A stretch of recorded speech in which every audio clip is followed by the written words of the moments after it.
Halo sahabat Kata Data, bersama saya sekarang sudah hadir Presiden Direktur dari Harita, yaitu Pak Roy Effandi. Terima kasih Pak Roy atas waktunya. Sama-sama Pak.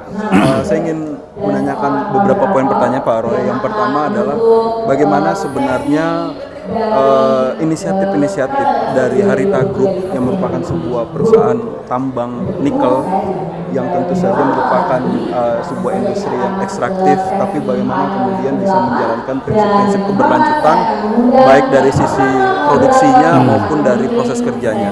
Ya. Mungkin bisa dijelaskan Pak. Oke. Terima kasih Pak Yura.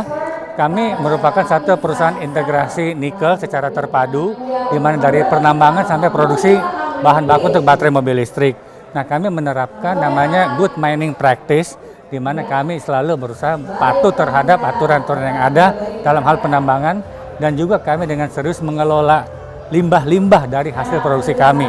Sebagai contoh, pada saat kami membuat bahan baku baterai mobil listrik seperti MHP ataupun nikel sulfat, kami membangun yang namanya tailing management plan, yang kami invest dengan angka cukup besar, harganya sekitar berapa ratus miliar, hanya agar bisa memproses sehingga tailing tersebut dapat diolah, bahan chemicalnya dibuang, kemudian kami membuat itu menjadi kering sehingga kami bisa taruh balik ke dalam lubang tambang yang telah digali. Itu salah satu caranya.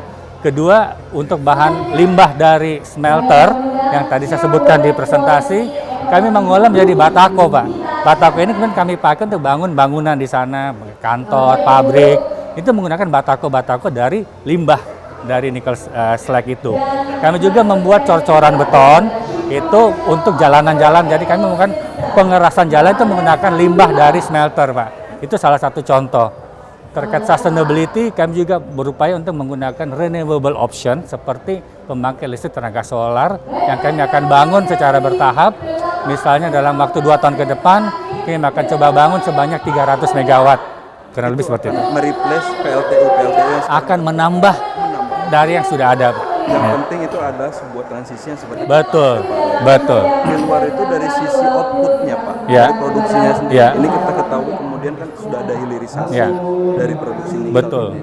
Dan itu yang kemudian juga salah satu produk turunannya itu Ya. adalah bahan baku untuk baterai. Ya. Bisa diceritain juga Pak. Oke, nah ini kami memproses sebenarnya adalah limonat ini adalah biji nikel yang sebenarnya dulunya banyak dibuang Pak, karena nggak bisa diproses menjadi bahan untuk ferronikel.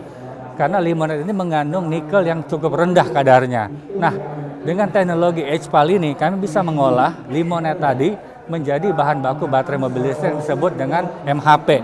MHP ini kemudian kami proses lebih lanjut menjadi nikel sulfat dan kobalt sulfat, yang kemudian itu akan dipakai oleh pabrik-pabrik mobil listrik atau pembuat baterai mobil listrik untuk membuat namanya prekursor.